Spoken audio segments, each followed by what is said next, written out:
This is NBK, nothing but Knicks. When Sim passed the assist, you know that it's #1 show that breaks down the game. If you can't play defense, stay out my way. Dribble the ball, come down the lane. 5 seconds on the shot clock, who gon' win us the game? You wanna hear Nick updates and trade rumors? Post-game reviews, this the place to tune in. So tell a friend just to keep the ball moving. Like the page if you feeling the movement. Every game we coming to win. Give us a sub like a player that came off the bench. This is NBK, nothing but Knicks.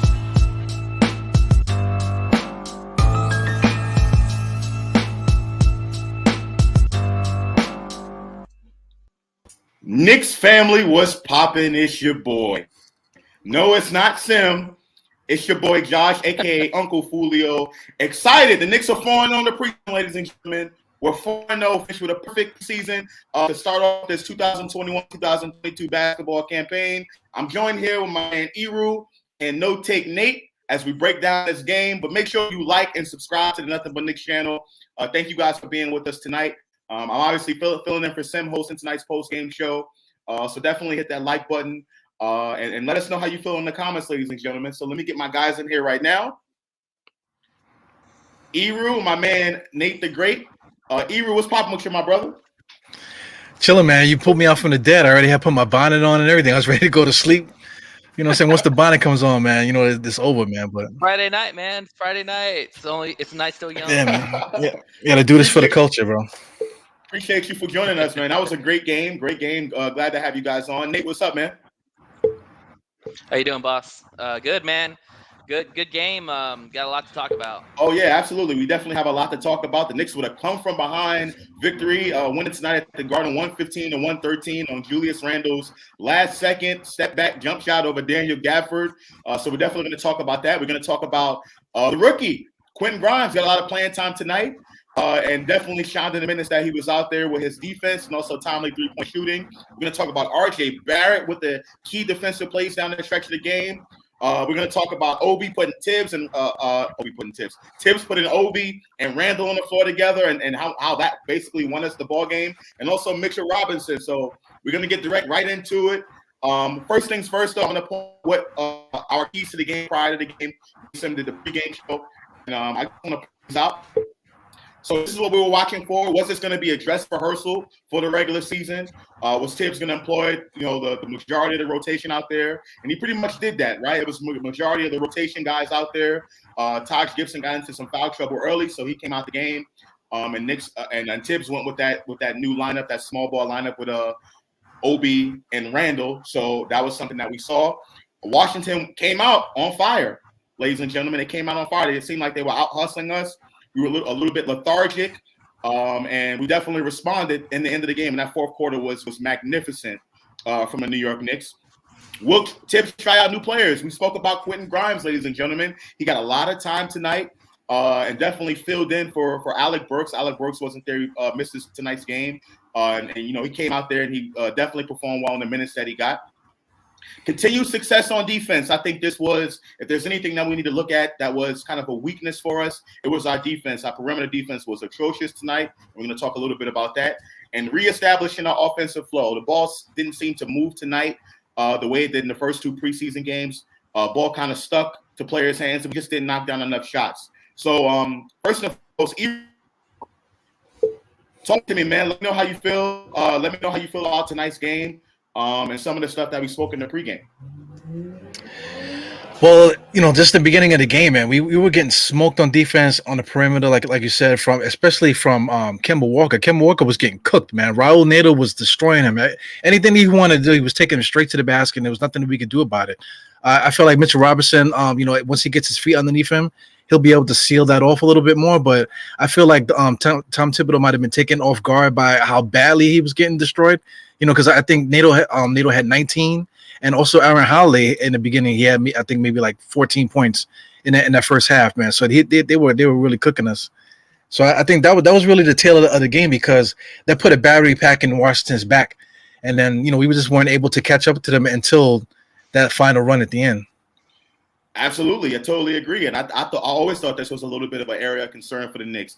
Can we be able to stop opposing guards and wings from getting into the paint?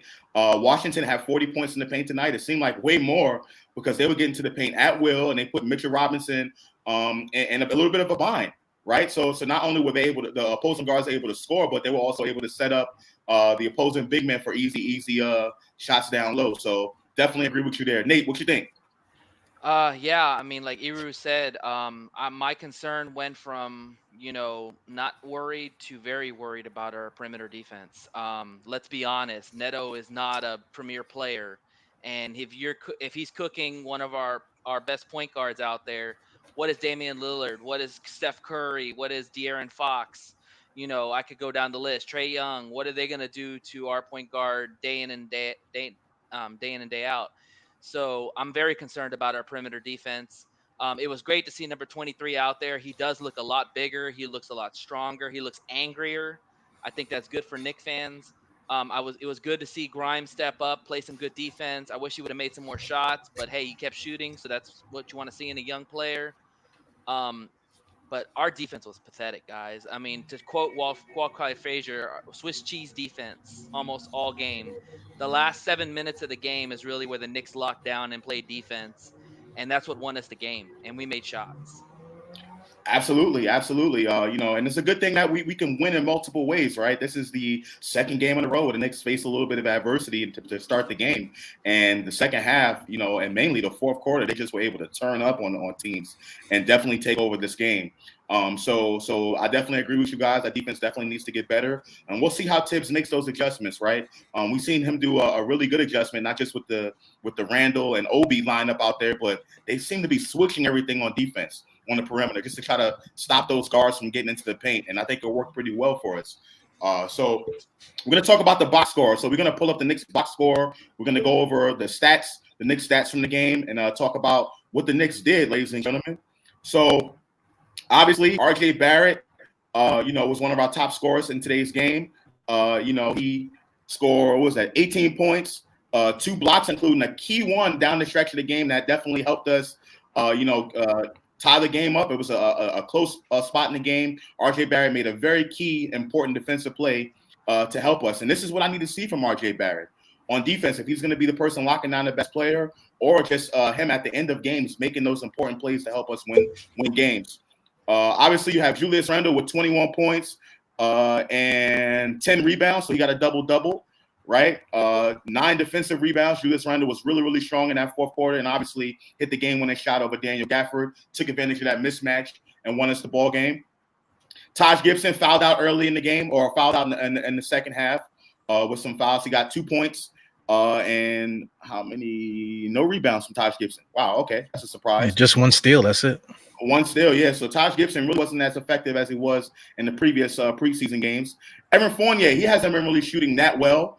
Started off very, very slow, missed his first 4 or 5 shots, I believe, and he finished the game with 8 points, 3 assists, 1 rebound, 1 steal.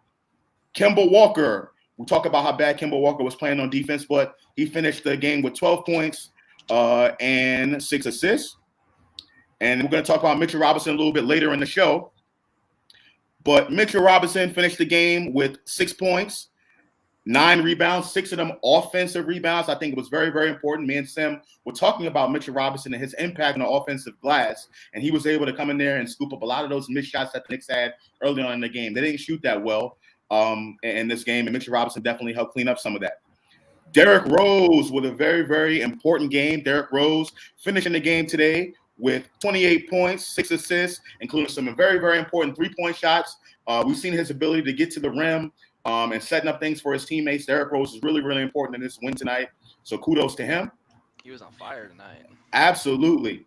Emmanuel Quickley had a off shooting night for Emmanuel Quickley, 5 points and 2 assists. So we definitely need to improve with that. Let's talk about the rookie, Quentin Grimes, 6 points. 6 rebounds, very, very important rebound. His rebounding was definitely crucial towards the end of the game.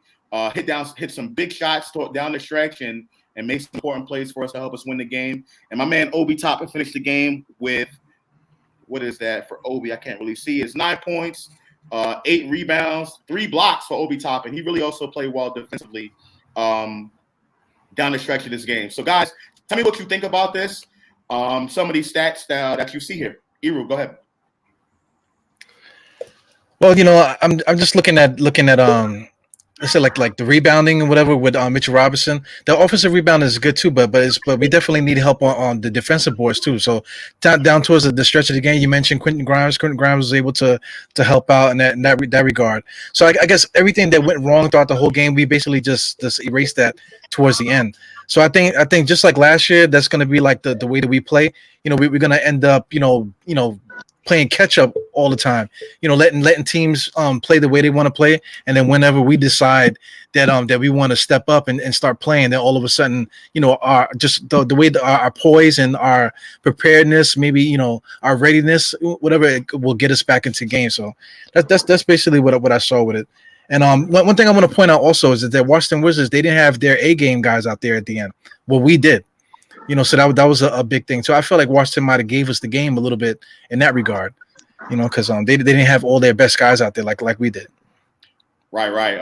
Wes Unseld Jr. chose to sit Spencer Dinwiddie, Kyle Kuzma, and apparently Bradley Beal was hurt with a leg contusion or something like that. So those guys weren't in the game. And I think Bradley Beal's been hurt for the majority of the preseason. I know we've made a big deal about RJ stopping him or holding them to whatever amount of points he had in the last game. But I think Bradley Beal's been pretty much hurt. He went 1 for 11 in the last game that they played against Toronto. So definitely agree with you with that. Nate, what you got? So what interests me right there in that box score is that 3 of our best players had negative ratings in the game, and 2 of our best two young guys had 2 of the highest ratings in the game, Quentin Grimes and Toppin. So I thought that was very interesting to see, and how Randle, Kimba, and Fournier were all in the negative. Randle wasn't that far, but Kimba and Fournier were pretty bad. I think they're like -13 or something like that. So it's just a weird game. I don't think you take very much from it. I do worry about the Knicks because this is not a good Washington Wizards team. I mean, especially if Bradley Beal's going to be out, and the Knicks struggled the whole game. And you don't want to see this kind of struggle when you've got one more game before your regular season start. You want to get it going. You wanted this, the first game that we played in preseason. You wanted to see this tonight, because that would have gave you motivation, saying, okay, now we got the Celtics coming up. Now it's going to get real. We started our best game as our first game, and we've gotten worse, in my opinion, progressively as the preseason's gone. So I'm a little worried about the Celtics home opener, guys. I'm going to be honest with you. Of course, no take Nate with the pessimism. We appreciate it. Oh, I'm just being honest, man. I'm just saying. I got you. And we got a new person coming into the chat. Eddie C, what's up with you, my man? Long time no speak. How you doing? How's everybody doing today? Pretty good. Salute to the chat. Salute Uncle Fulio. Salute Eru. Salute Nate the Great. I'm really not reading too much into. I mean, I guess I see what Nate's talking about, but I'm not reading too much into like how we played. I'm more looking into how we finished the game, that we finished it off the right way. You know what I'm saying? We did what we had to do. We gave the ball to Julius at the end of the game, which is probably going to happen throughout the rest of the season when we need a bucket. You know what I'm saying? So I think this was an important win in the way that we weren't playing well. We played pretty bad the whole game, but at the end of the day, we came back and we started playing Knick basketball. I think that kid Quentin Grimes is a straight up New York Knick. He's gonna. It looks like he's taking away the minutes from Kevin Knox, right? Kevin Knox didn't sniff the floor today, and I think he's looking at Emmanuel Quickley like, "Yo, you next." Like, if you don't step up your defense, and you can see it in Emmanuel Quickley's game. He's tight right now because probably Thibodeau was in his ear and he's like, yo, we don't care if you're scoring 15, 20 points, if you're jacking up all these threes, if you can't defend the ball. And he's not able, that's not his strong point. So I can see Emmanuel Quickley losing minutes to Quentin Grimes. And I'm here for it. You know what I'm saying? He showed a lot. I've seen him in the summer league. Summer league. Yep. And I saw some of him when he was in college at Houston, because they went to the Final Four last year, the year that he was there. And his defense was always superb, man. and he was able to make that shot. Today, that little dribble into the paint, 2-point shot wasn't falling for him. But you can see that's a major part of his game, and he's going to be able to get that shot anytime he wants. The three-pointer is there. The defense is definitely there. That kid, all he needs is experience, and he's already a 22-year-old rookie. So he has some experience over some of these rookies that are coming in at 20, 19 years old. So, you know, he's already has a leg up, I think, on some of these rookies. I'm glad that Thibodeau gave him a shot, and we saw what he could do today. I think he was one of the main reasons why we won this game, of course, with Derrick Rose, Obi Toppin stepping up. It was a collective effort. Taj Gibson played horrible today. You know what I'm saying? Taj Gibson didn't do a damn thing today. He couldn't stand in front of nobody. He was fouling all the time. I think he's best suited as our third string center. He was playing great, and when he plays great, we can put him out there like that. You know what I'm saying? And he can give us a boost. But at the end of the day, you know, his age is going to show. His attritions are going to show. You know, the defensive liability sometimes is going to show. And that's when you need Mitchell Robinson. He was gassed. Mitchell Robinson was gassed the whole game. Like, he couldn't get up. I was thinking to myself, I'm like, man, did you really want to sacrifice all that speed that you had, all that agility that you had for the strength that you now have? Because there was a couple of shots where he couldn't get up to block it. And I'm thinking, if he would have been lighter, like back in the day, he would have blocked those shots. I don't know which to choose. I don't know if I want the agile, quick Mitch or I want the strong Mitch. I still need some time to see that. But, the things that he has naturally, his defensive instincts are all still there. He just needs to really get in game shape because he was really gassed during that game. But besides that, man, I mean, it was a perfect preseason. There's nothing more I can ask for from the Knicks in the preseason. I don't care what anybody says. If we play our guys 100 minutes a game, it don't really matter to me. As long as nobody got hurt, which is obvious. Some things like that can happen, but it didn't happen. So let's just move on from that, right? And I think we're going to get this maximum effort throughout the whole season. New York Knicks basketball is back, guys. Like, yo, let's get ready. Let's jump on this ride and let's do it, man. See how far Tom Thibodeau and the guys could take us, because it's going to be fun. If everybody plays up to their potential, Obi Toppin does what he has to do. These young guys coming in, the veterans that are there, it's going to be a fun ride for us this year. Absolutely. And my man Eddie C with the 5-minute monologue, we appreciate that. Definitely, we're going to touch on a lot of things that you talked about, Mitch, and Taj Gibson. We're going to talk about that. But Nick, you want to say something? Yeah, I was kind of surprised. You talked about Taj Gibson kind of really struggling. I mean, he's 37 years old. What are you going to do about it? I mean, he's given what he can. He's played really well in the preseason, but he's not going to be able to give it ever a game. He looked kind of tired himself. Mitch did look gassed, and what do you expect? He's coming back from a serious injury. He probably wasn't in the best shape, ready for this game, because there's game shape and there's game shape and then there's regular shape, and obviously he's got to work that way in. I was kind of surprised Sims didn't play. Are y'all kind of worried about Sims, thinking that he's landing in the doghouse right now with Tibbs?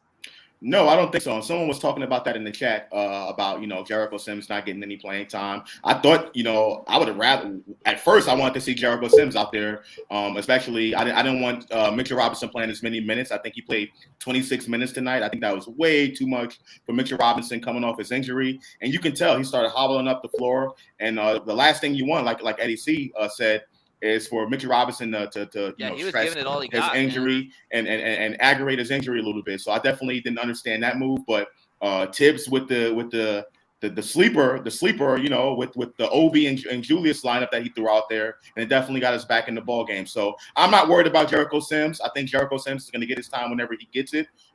He gave us some really good minutes in the first two preseason games. I thought Tibbs wanted to build on that a little bit, but who knows what's going on in practice and what's going on in Tibbs' mind. So we just don't know. He must have done something bad the last game, because it was a quick hook. He did something defensively bad, and he was out for the rest of the game. And that monologue that Derrick Rose had at the end of the game, the night before, I think that was about Jericho, when he was like, yo, just don't look at him. Everybody knows you messed up.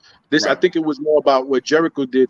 And Tom Thibodeau was going to do that, man. He's going to put you in the doghouse, and you're going to stay there for a bit, because he has to show the rest of the group that anybody can get it on any given night. You know what I'm saying? So, this is probably like a teaching moment for Jericho, a teaching moment for the rest of the guys. It's like, yo, if you miss something, you're going to get yanked and you ain't going to play, even if you have to play, because we really needed Jericho this game. And he didn't get off the bench.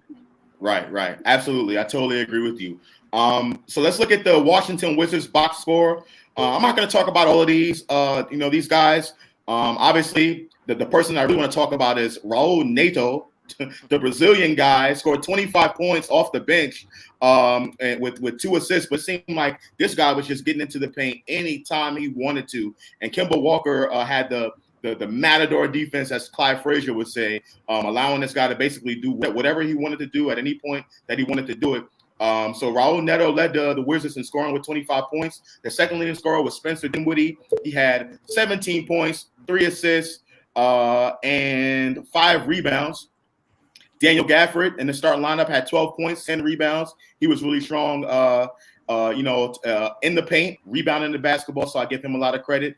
And Kyle Kuzma, 10 points, 6 rebounds, 5 assists. Not really the best game from Kyle Kuzma. I think he is kind of, not the same player he was in LA. That potential, I don't see that potential being there for Kyle Kuzma. Just someone that, is kind of like losing his way a little bit. So, what do you guys think about the Wizards and what Raul Neto was able to do? Go ahead, Eru. Well, I just want to piggyback what you were saying about Kuzma. I just think that he's in his own head. He thinks he's better than he is, that type of kid.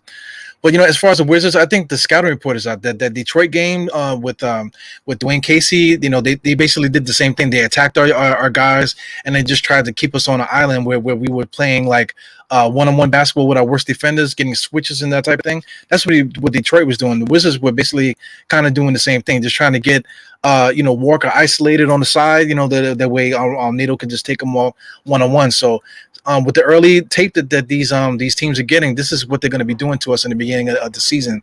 So that's basically, I'm just really worried about that. But just as far as whatever the Wizards were doing, it just had to do with the early confidence that we gave them, just by us coming out kind of flat, just us not really playing the basketball that we were playing in the first 3 games. So that's what we just really have to worry about as a team. We just have to concentrate on all the scouting and all the work that we put in, the watching video and all that stuff. We just have to trust the work that we put in, and then just come out there and play. And then we should be fine, man. Because we really need to take advantage of the weapons that we have, but we have to be patient as a fan base and them as a team to gel to take advantage of all the weapons that we have. Right, I got you. Nate, what do you think about the Knicks perimeter defense with the guards and the wings? I know we hinted at Kemba Walker, his defense being really, really poor today.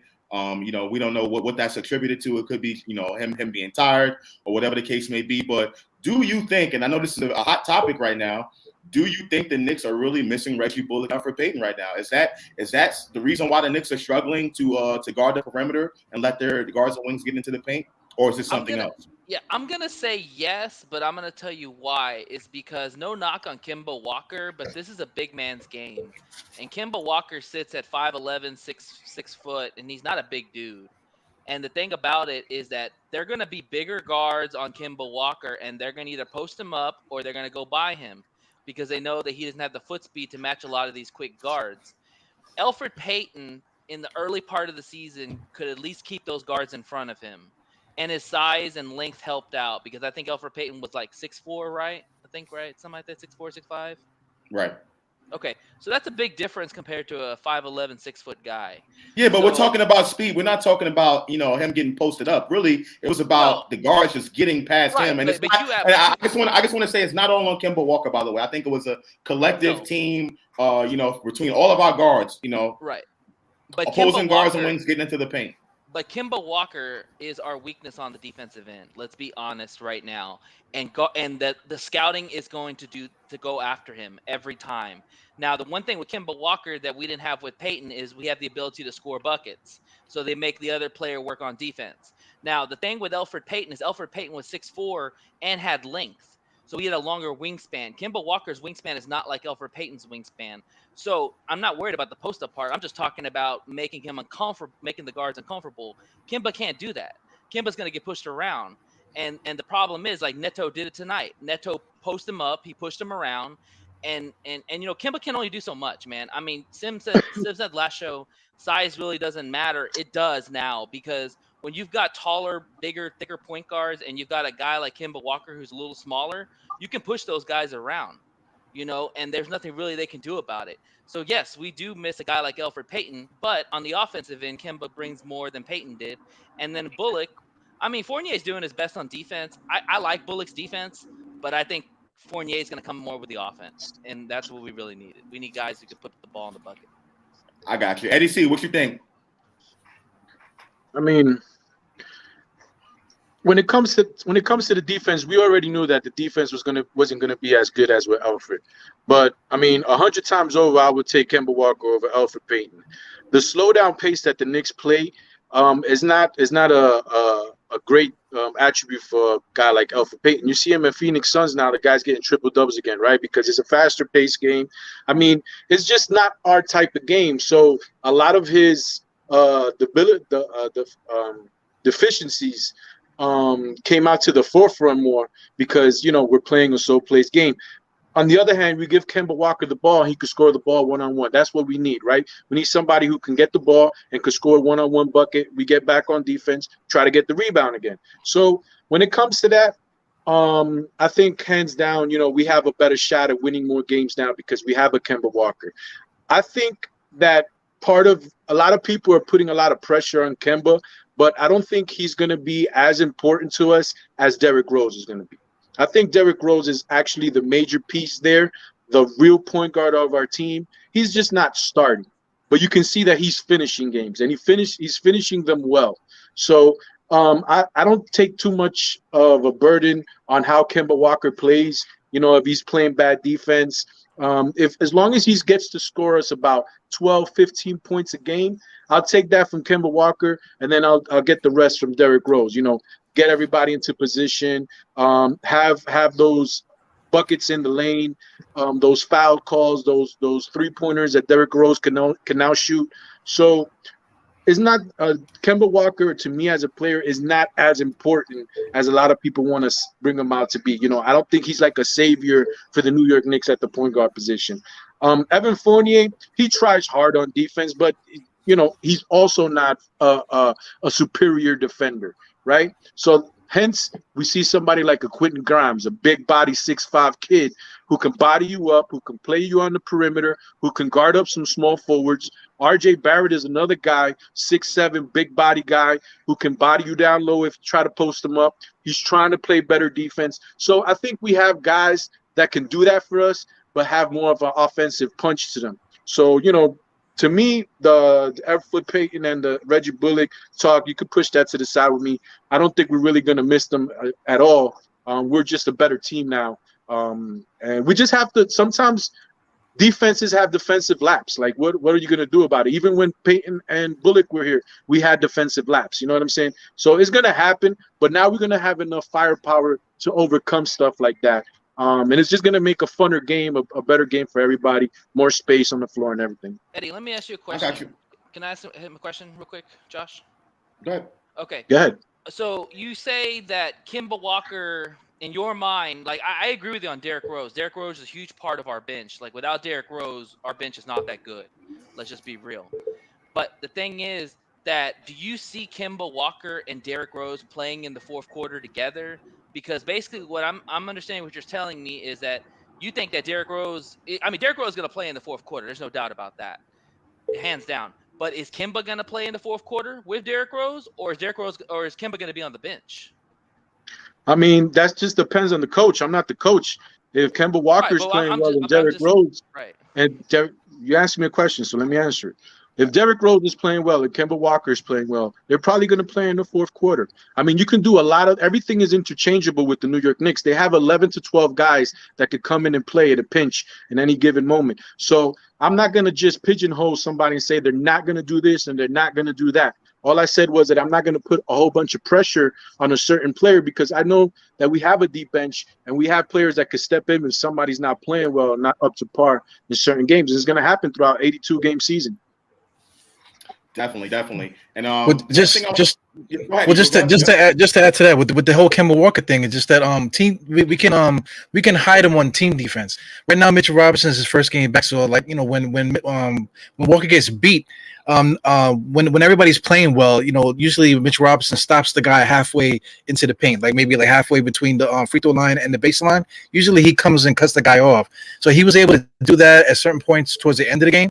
So I think once these guys get their legs underneath them, because Nerlens Noel is very important in that also, weak side to help defense and that type of thing. So once these guys get their legs underneath them to practice, getting better shape and that type of thing, we'll be able to hide Kemba Walker and those type of things. Just like really relying heavily on team defense. So I think we'll be fine, just like what Eddie C is saying. Okay, definitely. I mean, I still think it's an area of concern. Last season, I know, and I got to keep going back to this. The Knicks were one of the best defensive teams in the league for a reason. They did not allow, opposing guards and wings to get into the paint so freely and so easily. They'll give up some 3-pointers, some wide open threes. That'll happen from time to time, and I think that's what the defense is really trying to do. But anytime you have guards and wings getting into the paint that easily and so freely, I think that could be an area of concern. It's something that we definitely need to watch out for moving into the regular season, and then we'll see how it goes. I'm still very, very optimistic about this team. Obviously, we're 4-0 in the preseason. We can definitely score a bunch of points. And as I put the team stats on the screen, ladies and gentlemen, this game is pretty much out of hand. The Knicks trailed for the majority of the game. I think until they took the lead with at the end towards the end of the game there, they were losing for the whole entire game, right? The Knicks got a lot of second chance points tonight at the bottom, if you see, and that's largely due to Mitchell Robinson, his ability to grab offensive boards. He got 6 offensive rebounds tonight. Points in the paint was pretty much even, but I think we gave up way too many points in the paint to DC. They were able to get into the paint as way too easily, and we definitely were very sloppy with the basketball. 13 turnovers leading to 17 fast break points, which we definitely can't have. All in all, if you look at these team numbers, ladies and gentlemen, the Knicks were pretty much great from the free throw line tonight. They didn't shoot as well from 3 earlier in the game, but that fourth quarter where they came out with that barrage of points definitely upped their 3-point percentage. And Washington was able to score at 49% from the field, and that's largely due to primarily what they were doing in the paint. One thing I want to talk about is at the end of the game, that fourth quarter, the Obi and Randle lineup. I want to know what you guys think about that. We've seen, Thibodeau, he said, he didn't really like that lineup too much. He kind of hinted that he didn't really like it, but that lineup basically won us the game. And I was reading a stat earlier here on Twitter. That Obi and Randle lineup accounted for 29 points in 7 minutes. 29 points in 7 minutes. And they were also able to hold down the fort defensively as well. So what do you guys think about the Obi and Randle lineup? Will we see a little bit more of that during the regular season? Do you think it's something that Tibbs can do if you talk about injuries and or foul trouble? I'll start with Eddie C. Man, I guess it just depends on who they're playing against, because I guess you could do that with Daniel Gafford. But if you're playing a Joel Embiid, if you're playing even a Capella, if you're playing one of the better centers, I don't think you can go that route. It was more out of a need of necessity this game because none of the centers, Mitchell Robinson, he was already done for the day. Taj Gibson, he fouled out. They weren't playing Jericho. They didn't want to play Amir. So, it was out of necessity. And it just worked out. You know what I'm saying? Obi, he surprised me a lot with his defensive tenacity down low, getting those block shots. But again, that's against Daniel Gafford. You know what I'm saying? So I don't really want to read too much into that. I'm glad that he made those plays. Those are winning plays. But what I'm glad is that Obi, you can see the exponential growth in Obi's game from last year.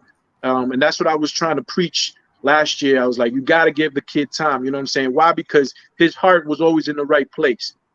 His intensity was always in the right place. You just got to give him time to grow. I really don't read into like, oh, but he's old, this and that. It doesn't matter. Not everybody blossoms at the same time. Everybody's different. You know what I'm saying? And I'm glad that I have an Obi Toppin on my team rather than a lot of players out there.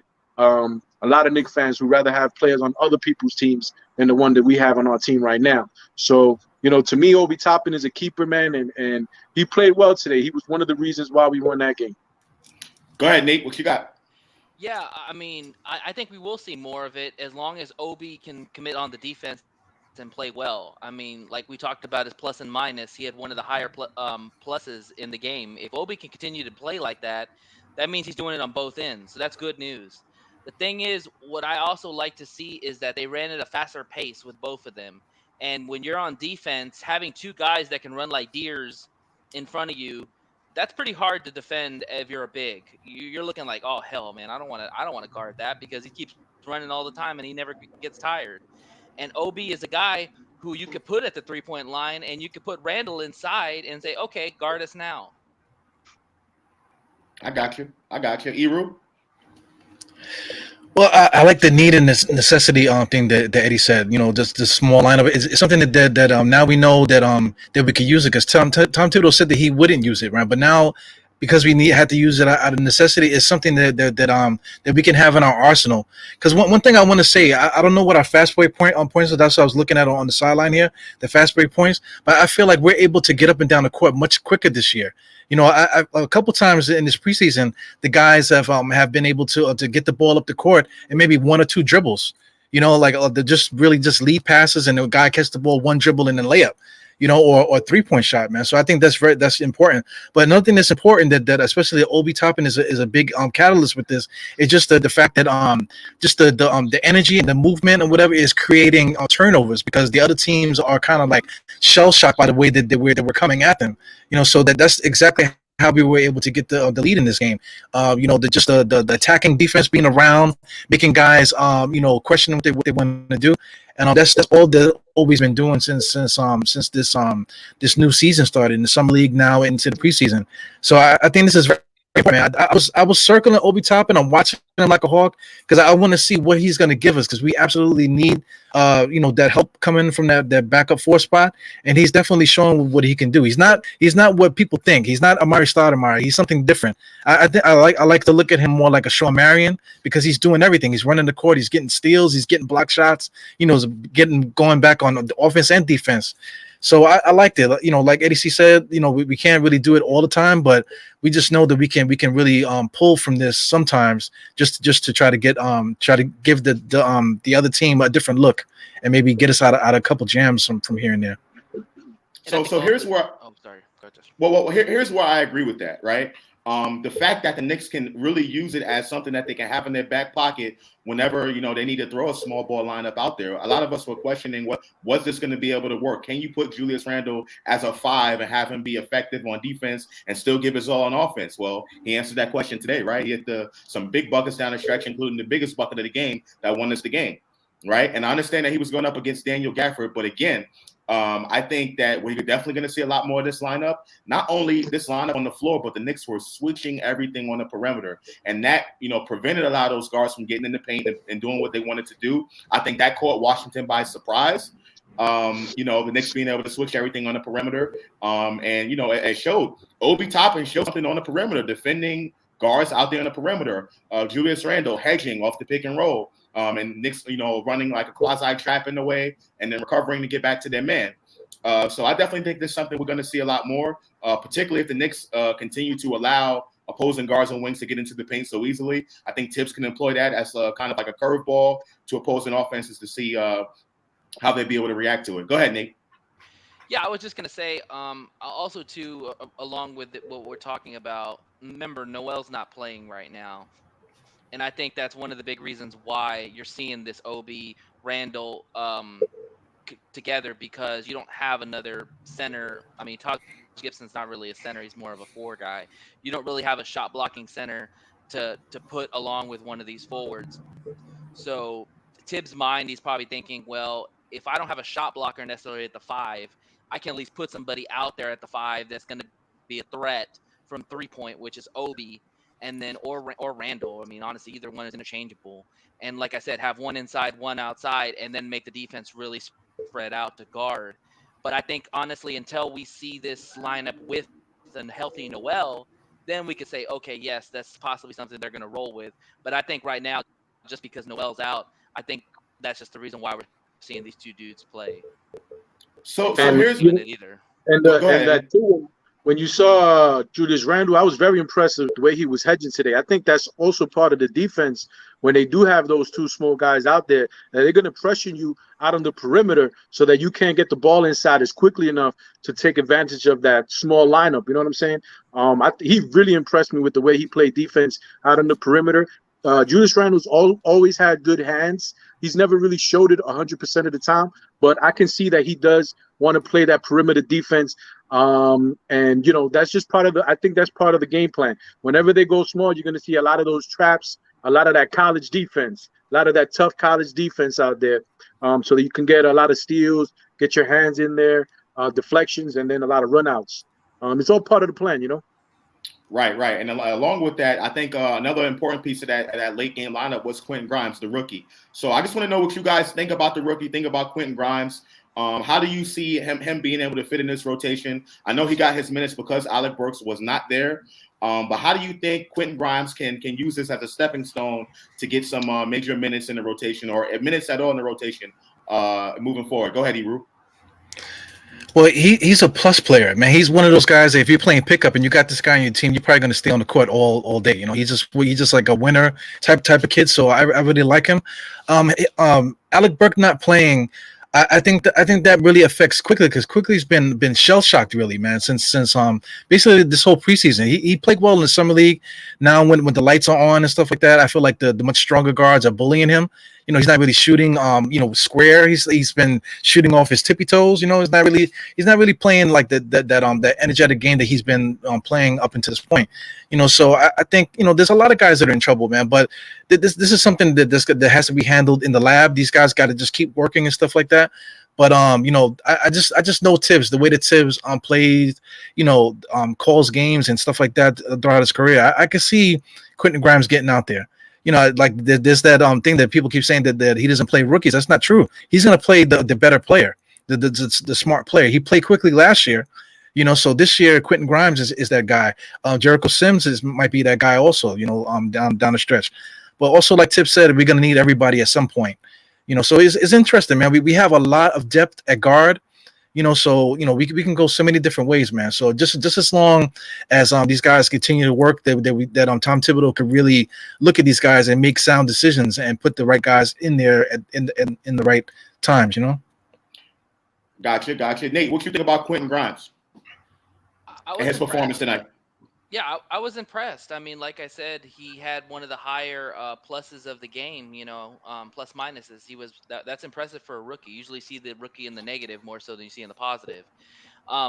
One thing about Quentin Grimes that I will say is that Eru was saying, you know, Tibbs gonna put out the best player. I would go a step farther. I say the best defender.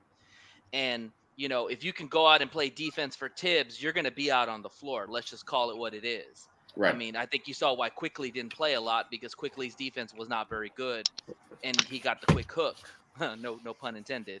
So I mean, but Grimes balled out. He played well on defense. He got in the lanes. He took his shots. Didn't make a good percentage, but he took the shots. That's what you want to see in a young guy. Not hesitant. Doesn't hit the head down. Just keeps going. And I could see, you know, I know not a lot of Knicks fans are probably going to clamor about this, even though it's only one game.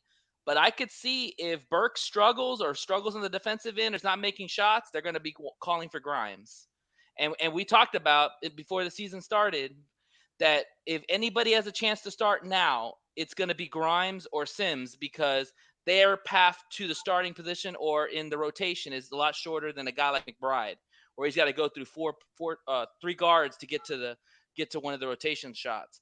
But Sims' injury can get in there. And Grimes, if Burke struggles or if he's hurt, Grimes is the next guy up. So, hey, kudos to the guy. He played well.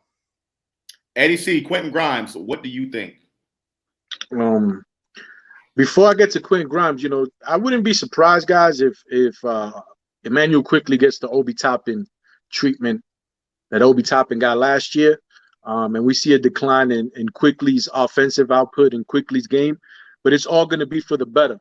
You know, he's going to come in his third season, and he's going to be better on the defensive end, and he's still going to have an offensive impact. So, you know, I wouldn't be surprised if Emmanuel Quickly has a down year this year.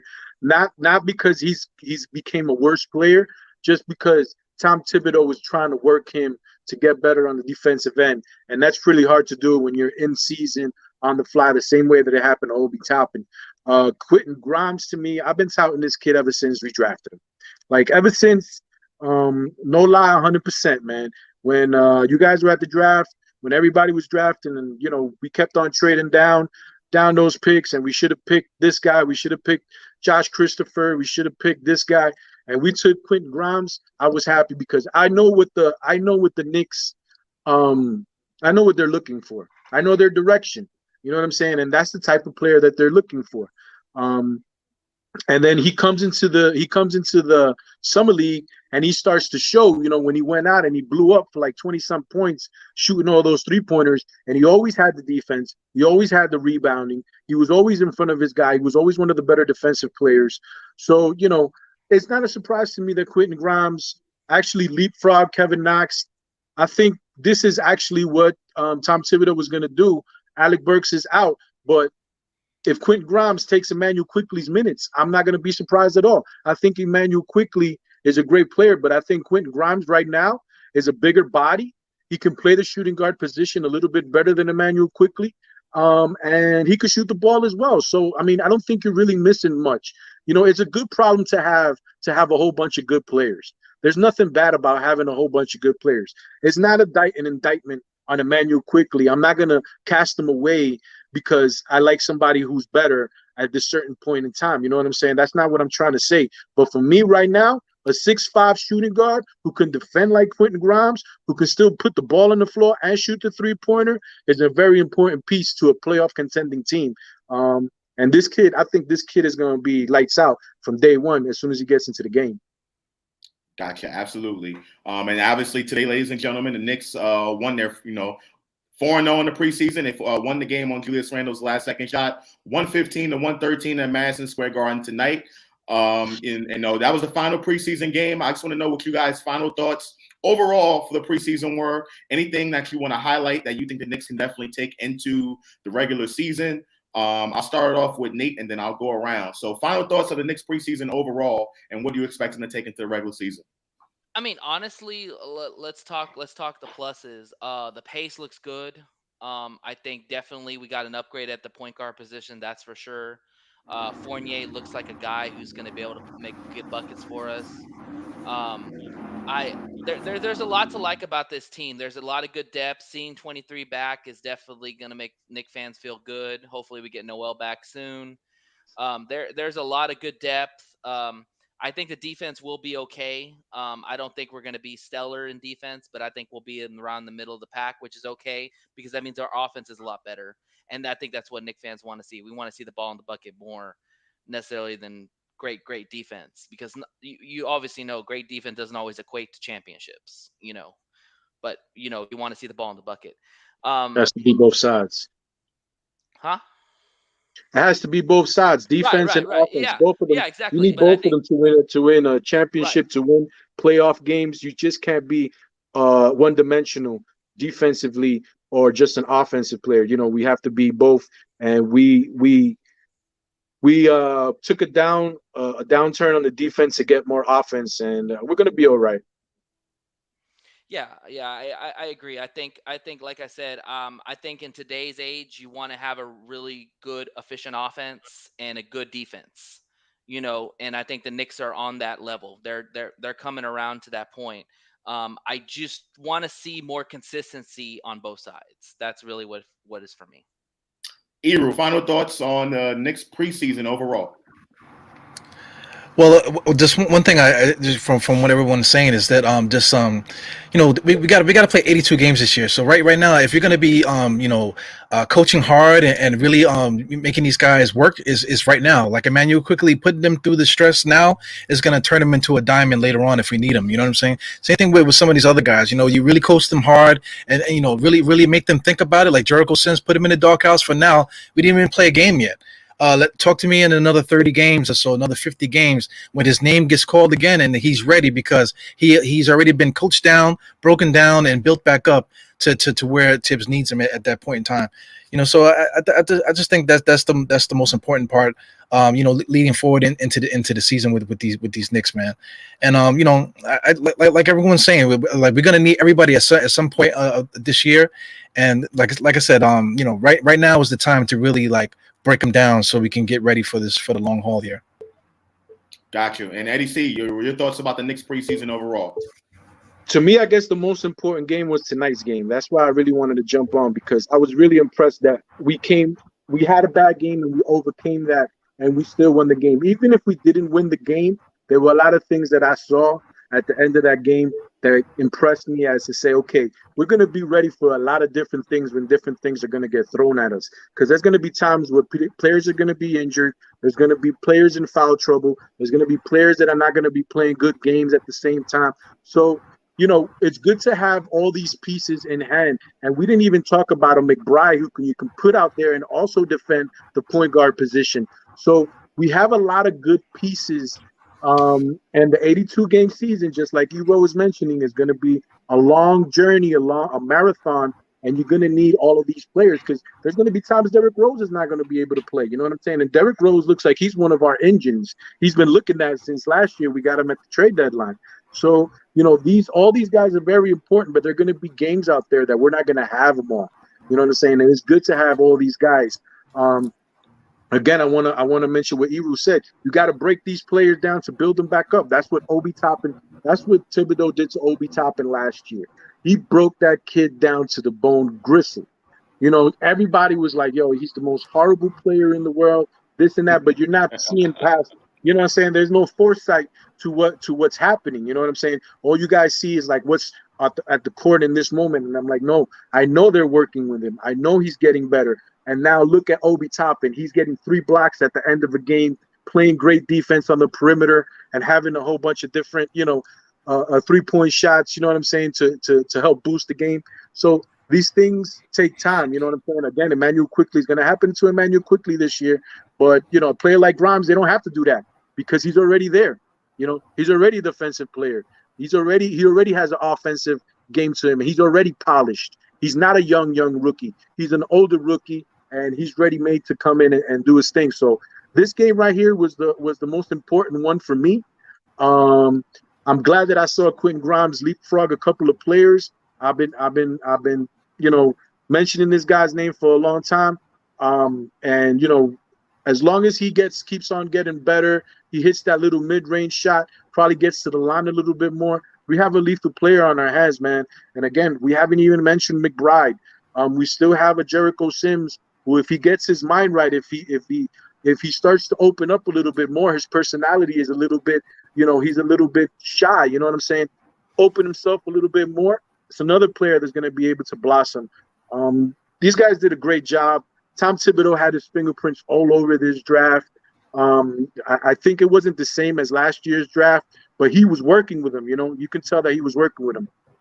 So yeah, I mean, to me, this is great steps forward to us finally becoming champions one of these days, guys.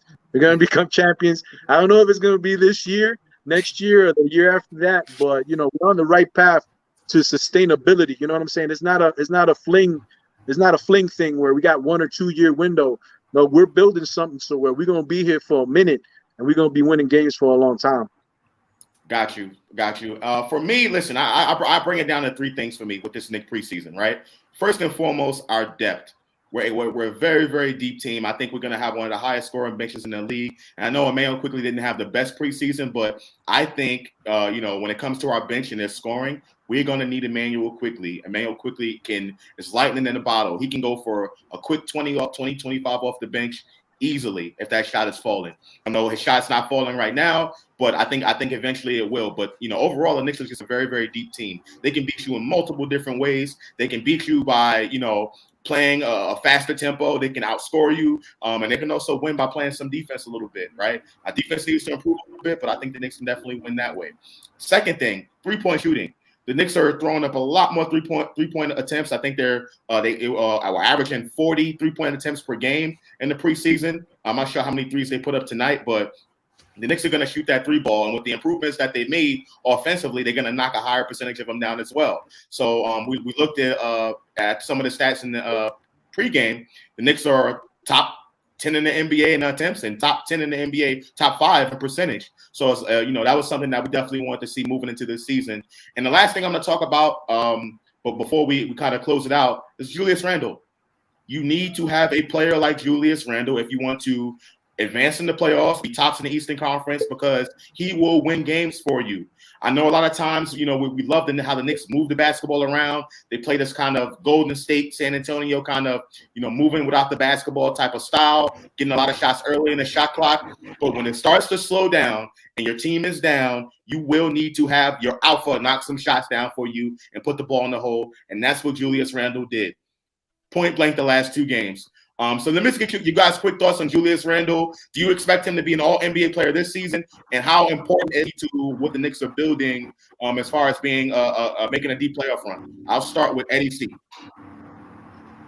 Yeah, man, there's no doubt about it. A lot of the players, he's kept himself in great shape. I think that's very important. That's overlooked when you're talking about the NBA game and stuff like that. You can already see there's a lot of players that are injured. There's some players that are not physically ready to play at this moment in time. You know what I'm saying? And he's been ready since last year. You know what I'm saying? Since the season ended, he went back to the lab, and he kept himself in great shape. And that's very important to me as one of my cornerstone players or my franchise players. But there's one thing I will say: he needs a number 2. I don't think he can do it by himself. I don't know if RJ is up to it yet. I'm hoping he will be. I'm not sure he's there yet. But he needs a number 2. I don't know who's going to step up. Maybe it's Derrick Rose. It's looking like it's going to be Derrick Rose. Got you. Nate, what you think? Julius Randle? I mean, of course, yeah. Julius Randle is going to have to be the catalyst if we want to go all the way, like Eddie's saying, to win a championship. I mean, he's going to have to be the catalyst to get us there. I don't think he's going to be an all-NBA player this year, more so because we have a lot more players on this team. And he's not going to have to do it all every night. I will say this about Julius Randle. I do feel that defenses have kind of figured him out in some aspects. And I think that he needs to be a little bit more quicker on his decisions. And he's going to have to understand that they're going to throw the kitchen sink at him a lot of games. Even though that we do have other players, they're still going to throw the kitchen sink at him. And he's got to be better on his decisions. I think he's still kind of figuring out with these new pieces how it all works. And that's okay. It's going to take time. 82 games is a long season. I think they'll figure it out. But I don't think that Randall's going to have that season like he had last year just because we have better players. But we will see him at the end of games with the ball in his hands. So Nate, so yes, and I definitely think we will see him at the end of games. But here's where I think you're wrong, right? Okay. Because the Knicks are not running their offense primarily through Julius Randle anymore. The ball is moving around. The ball can go to anybody. Like their offense is not based specifically around Julius Randle. That ball's moving. I agree. Last season, Julius Randle was the focal point of the offense. They gave Julius Randle the ball. Everyone got out the way, and then let Julius Randle. They played off of him. This season, with the Knicks running more of a kind of a mix of a hybrid, ball movement style. Anyone can get that basketball, and anyone can be the leading scorer on any given night. What I was saying was when the game slows down and we need to get that bucket, I think that's when Julius Randle can flourish a lot more because you have those other pieces around him. So I don't think teams are going to key in on Julius Randle as they did last season. I think the Knicks are in a much better position to score more with Julius Randle not being the focal point. And when they need him to be the focal point, that's when I think he'll step up. So that was where I was coming from with that. Eru, what you think about Julius Randle? Well, today I felt like the Knicks fell into the trap where every single play the ball was going right back to Julius Randle to do something, to get something out of him. But what I will say is that in the fourth quarter he was fresh. Just for the simple fact that everyone else was able to do a lot more than they've ever done since he's been here. So in the fourth quarter, he wasn't completely like purple, from his skin being red and beat up all damn game. He wasn't like out of breath or anything like that. He wasn't like, he did lose the ball a little bit, with that in between the leg thing, but he still was fresh in his legs, whatever, and like not really sweating. You know what I'm saying? Not so dehydrated looking at the end of the games. He looked like he was fresh. So I think that's going to be very, very important for the Knicks to Just especially as they start to gel when Fournier finally has that scoring game and RJ, ADC mentioned RJ. I don't think we talked about RJ the whole podcast. Right, you know what I'm saying? He had that big block at the end. You know what I'm saying? But I just think it's fun, to see Randle have that energy at the end. Because, like I said, he didn't have to, bang inside. He didn't have to make those desperation, half court passes, to get guys open. He was just chilling most of the game, and he was ready in the fourth. Yeah, I definitely agree with you. And I'm glad you mentioned RJ Barrett, because I know a lot of people are going to be like, oh, Josh is hosting the show, so he didn't want to talk about how well RJ Barrett played and that block he made at the end because Josh is an RJ hater. No, I'm not an RJ hater. I just think that RJ Barrett is flying under the radar right now, and I think that's a good thing for this team. I think that's a really, really good thing for this team. RJ Barrett, I think, played definitely a really, really good game and definitely made those important plays down the stretch, which I've been begging him to make and be consistent with since he's been in the NBA. Anyone want to say any quick thoughts about RJ before we get out of here? I don't know why so many people get into their feelings with RJ Barrett. You know what I'm saying? He's a New York Knicks. He's going to play with us. He's going to play with us for as long as he's going to play with us, and he's going to get better every game. He doesn't have to be like the king of all. You know what I'm saying? Or you know what I'm saying? The Hail Mary that the New York Knicks need, because he was a number 3 pick. It doesn't really matter, man. We already know what RJ Barrett is, his personality. He's a great kid. I love having him on our team. But, hey, if he's not the one that gets the highlights, so what? He's not a highlight player. You know what I'm saying? It's just not in him. We're going to need him to win games. We're going to need his defense. We're going to need his shot making. That's great. RJ Barrett is a great player. You don't have to get into your feelings about any of these players, man. All these players are great, bro. Obi Toppin is a good player. Grimes is a good player. All these kids are good players. Quickly is a good player. You know what I'm saying? We're a team. You know what I'm saying? And it's been like that since last year, the Big 15. That's the thing that everybody wants to have, like stars, these star players who you can bank on. That's great to have. Of course, everybody wants them. But if you don't have them, New York City is a blue-collar town. We've always been a blue-collar town. And this is exactly how the Knicks play. We play hard defense every game. We don't, it's not the prettiest basketball ever, but we just bring our lunch pails, bring our helmets, and we go to work every game. 82 games a season. So let's just, leave it at that and be happy with that. We don't have to get all, crazy about because Zion Williams dunked it off, the top of the rafters. And you know what I'm saying? It's okay, guys.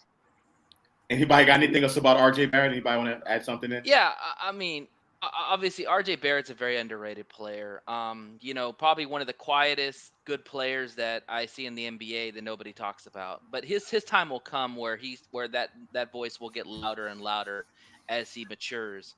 The one thing I will say about RJ, and I just wanted to kind of ask y'all this question. Are you a little concerned that he's fell in love too much with a corner shot and maybe not really tried to work on the mid-range or trying to attack the basket? Or is that just something that you think? No. RJ, that has become a weapon for RJ Barrett, and I know I was very tough on him. I agree. But is he just going to be a corner shooter? Is what I'm trying to say. But even if he is that, I think that's okay. That's what I'm saying. Yeah, even if we're playing. I think that's okay for this current team. I think the Knicks have enough scoring. They really don't need RJ Barrett to be that guy, and I know that's what I wanted him to be. Him being the 3rd pick in the draft, but I really just don't think he is that. That type of player. But I think for this current Knicks team, I think it works. It works well. Yeah, we're playing 5-on-5, you know what I'm saying? So sometimes guys got to do stuff that they don't want to do just to fit in with the 5 that's out there. So I mean, Fournier is doing a good job getting into the paint, much better than what RJ can do, because RJ is kind of just like a beeline to the basket. Fournier can get to the top of the free throw line and cause some havoc that kind of way. They do have a play that I was impressed with, where they kind of like make RJ and Fournier go on 2 screens. One guy goes one goes one way, another guy goes another way. So the passer has option to either give it to Fournier or RJ. So in that play, they happened to give it to Fournier, and then Fournier drove in and was able to give RJ the 3-point shot. So I mean, that's going to be a set play. If they happen to give it to RJ, RJ's job is to do the same thing, make that penetration, and then get that shot to Fournier. So I think that's just going to be the game plan, how we do things in a 5-on-5 setup. You know what I'm saying? So. Yeah, man. So I'm impressed, man. I'm the same thing with Eddie C. Same thing with Nate too, man. I'm just like so excited because I mean, look, we're talking about basketball. You know what I'm saying? Sometimes, I come on NBK and I get a little upset and I be arguing with guys about stuff, and I see guys arguing about stuff. Yo, we are talking about basketball, man. Just straight basketball. Nothing, no drama, no little small things that guys are nitpicking with each other in the chat. We're actually talking about basketball, man. So this is a lot of fun. This is a lot of fun, and it's preseason for us too, just like the players. So I mean, like this season, just talking basketball is going to be incredible going forward, man. I'm just looking forward to these conversations we're going to have. Yeah. Yes, even better when we win. Yeah.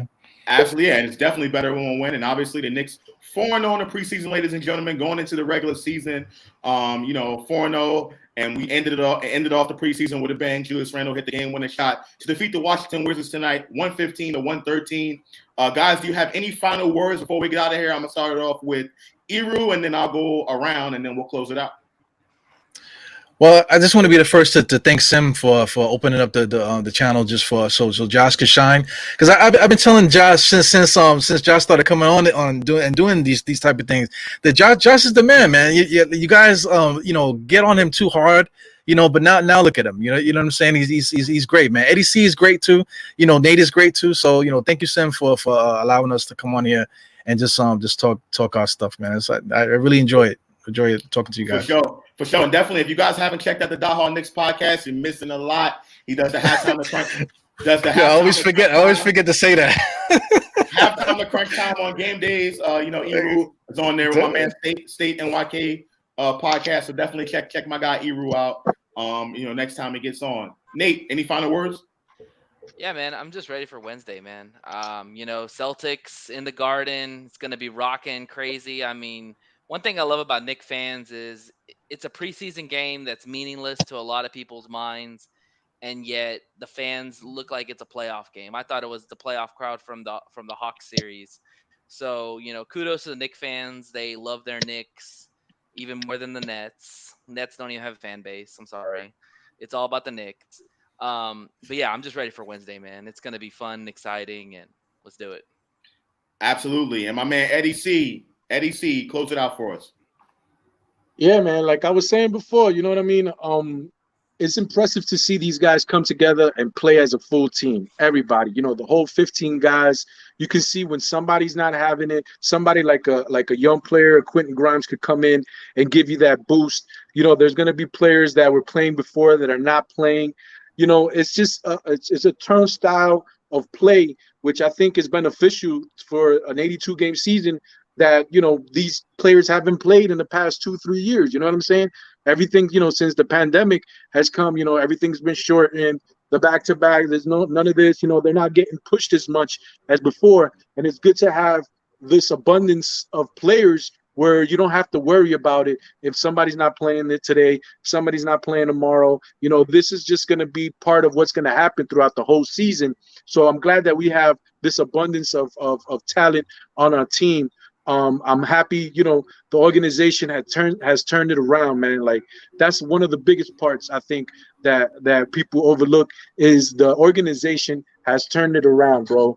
Like Tom Thibodeau, for all his critics, I think Tom Thibodeau is the perfect coach for what we were trying to do at the beginning of the last year. Leon Rose with his business savvy is very important. World Wide West with his connections is super important. And now we can see it come into fruition, man. Even when these guys pick certain players like Jokic, I forget his last name, but the guy that's in the EuroLeague, these people have done their homework and they know these players. You know what I'm saying? What's the other guy? McBride. People get mad because, why didn't we pick McBride before we put Joker? There's a reason why, these guys do this. It's just that we don't know 100% why the reason is that they did certain things like this. The other signing that they did today, picking up that player from San Antonio, I think these are just smart plays. It can happen where it doesn't become anything, where it didn't, like the other Luka that we had, that we signed him and he basically became nothing, right?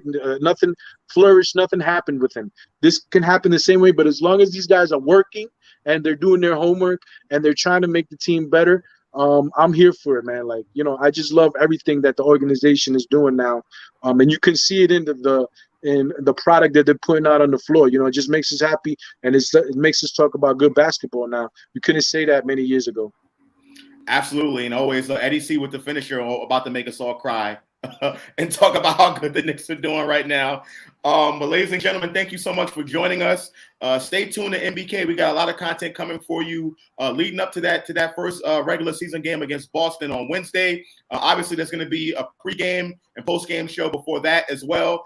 Sam is going to do a live broadcast in the Legends Bar right before the game on Wednesday. So definitely look out for that. It's going to be all the NBK, most of the NBK content creators there for that, to do that pregame show. And then obviously the game is going to happen on Wednesday at MSG. So definitely stay tuned for that. Prior to that, though, on Monday, we're going to have a full lineup of NBK shows. We're going to have the controversy. It's coming back, ladies and gentlemen, where I will give my Knicks controversial preseason prediction and let you guys know how I feel the Knicks are going to perform in the regular season and what's going to be the final output. So stay tuned for that. We got Queen's Court coming to you on Monday. Knicks and Bruises coming to you on Monday. So definitely tune in on Monday. It's going to be a lot of good NBK content for you. And then obviously Wednesday, it's a big day, regular season beginning or series beginning. So we're definitely looking forward to that. Yes. On national TV, so definitely look forward to that, guys. So, guys, thank you so much for joining me, Eru, Nate, Eddie C. I'm going to close it out, and thank y'all so much for tuning in, guys. Peace. This is NBK, nothing but Knicks. When Sim passed the assist, you know that it's #1 show that breaks down the game. If you can't play defense, stay out my way. Dribble the ball, come down the lane. 5 seconds on the shot clock, who gon' win us the game? You wanna hear Nick updates and trade rumors, post-game reviews, this the place you tune in. So tell a friend just to keep the ball moving. Like the page if you feeling the movement. Every game we coming to win. Give us a sub like a player that came off the bench. This is NBK, nothing but Nick.